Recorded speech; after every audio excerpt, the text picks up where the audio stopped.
wabarakatuh. Halo, kami dari TF4204 kelompok 9 yang beranggotakan 3 orang. Perkenalkan, nama saya Vici Nugroho, asal Kota Bekasi. Perkenalkan, nama saya Salwan Farida, asal Bandung. Perkenalkan, nama saya Muhammad Faris dari Bandung. Kita lanjut ke rangkaiannya.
Tadi adalah proses pembuatan multivibrator astabil, dan ini adalah rangkaiannya.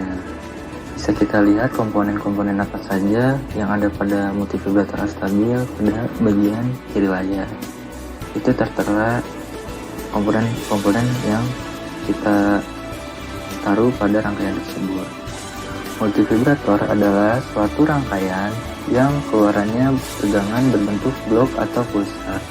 Sebenarnya, multivibrator adalah penguat transistor 2 tingkat yang dihubungkan dengan kondensor, di mana output dari tingkat yang terakhir dihubungkan pada penguat pertama, sehingga kedua transistor itu akan saling umpan balik.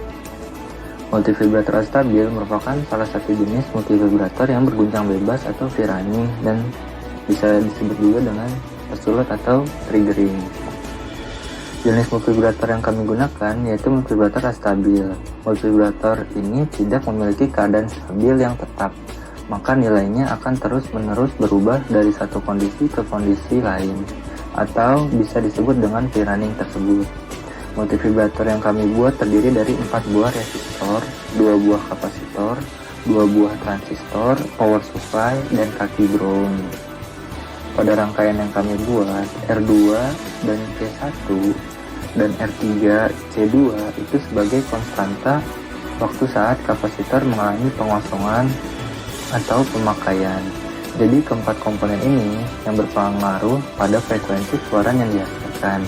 Sedangkan untuk R1 dan R4 itu sebagai resistor beban terhadap tegangan yang diberikan oleh power supply.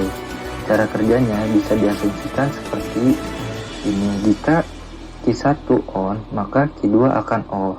Pada keadaan itu, C1 akan mengalami pemakaian dan C2 akan mengalami pengisian. Ketika C2 mengalami pengisian, inilah output yang terhubung ke clock flip clock bernilai 1, atau lanjut kepada counter. Sebaliknya, jika Q2 on dan C1 mengalami pengisian, maka output yang terhubung dengan clock flip-flop akan bernilai 0. Untuk rangkaian counter dan 7 segmen bisa kita dengarkan di penjelasan berikutnya.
Nah, ini adalah rangkaian counter sampai 7 segmen yang kami buat.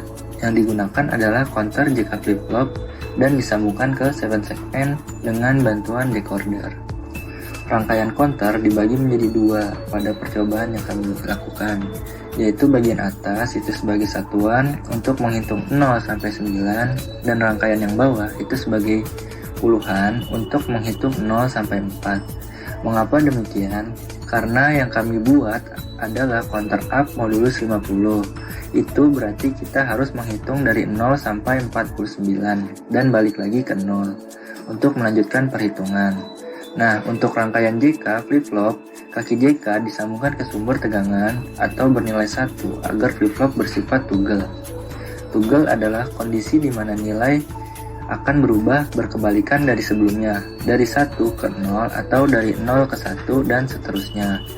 JK flip-flop ini kami buat sebagai counter asinkron, dicirikan dengan sumber clock selanjutnya. Itu bergantung pada keluaran key flip-flop yang sebelumnya. Nah, untuk rangkaian di atas, yaitu satuan, kami hanya menghitung 0 sampai 9. Maka dari itu, setelah mencapai 9, flip-flop akan di-reset agar kembali ke angka 0. Untuk logikanya seperti ini. Sebelum angka mencapai 10, flip-flop harus di-reset dengan cara menambahkan gerbang logika NAND. Karena biner dari angka 10 itu 1010, maka inputan NAND itu berasal dari key flip-flop kedua dan keempat. Oh iya, untuk membaca biner pada rangkaian ini dibaca dari kanan ya. Nah, tadi inputan NAND itu berasal dari key flip-flop kedua dan keempat. Untuk output NAND itu disambungkan ke reset semua flip-flop bagian satuan. Jadi, setelah mencapai biner 10 akan langsung terhubung dengan reset flip-flop dan langsung berubah lagi menjadi 0. Keluaran key dari masing-masing flip-flop disambungkan ke decoder untuk mengubah nilai biner dari flip-flop menjadi bentuk desimal yang akan dibaca oleh 7 segmen. Nah, apa sih bedanya rangkaian satuan dengan rangkaian puluhan? Sebenarnya sama saja, bedanya terletak pada inputan NAND dan juga sumber clocknya. Pada rangkaian yang puluhan, kami menghitung 0 sampai 4 dengan cara yang sama seperti pada rangkaian satuan. Maka inputan NAND berasal dari key flip-flop pertama dan kedua, atau bisa dibaca dengan biner 5, langsung direset kembali menjadi nilai 0. Nah, untuk sumber clock rangkaian puluhan itu berasal dari output NAND pada rangkaian satuan. Mengapa? Karena logikanya, jika satuan sudah mencapai angka 9, maka nilai puluhan akan bertambah 1. Untuk display dari 7 segmen, itu tergantung pada output dari decoder. Misal, flip-flop menghasilkan biner 0110, maka decoder yang akan membaca nilai biner ini dan akan mengubah ke bentuk desimal yaitu 6. Angka 6 inilah yang akan didisplay pada 7 segmen.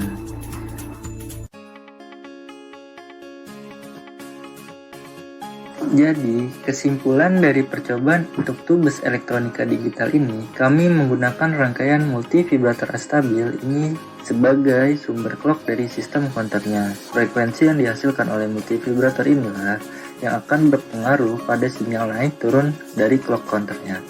Untuk value yang digunakan pada setiap komponen multivibrator, R1 dan R4 300 ohm, R2 dan R3 30 kilo ohm, C1 dan C2 30 mikrofarad. Dengan value ini dapat waktu dekat clocknya yaitu sekitar 1,242 detik.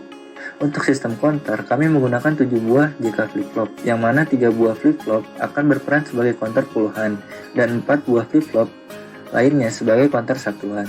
Sinyal naik turun yang dihasilkan oleh counter menghasilkan nilai-nilai biner. Nilai biner ini akan masuk ke decoder yang berfungsi sebagai pengubah nilai biner menjadi nilai desimal. Hasil output dari decoder masuk ke 7 segmen dengan menampilkan angka desimal yang diinginkan, yaitu 0 sampai 49.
Sekian dari kelompok kami, semoga bermanfaat.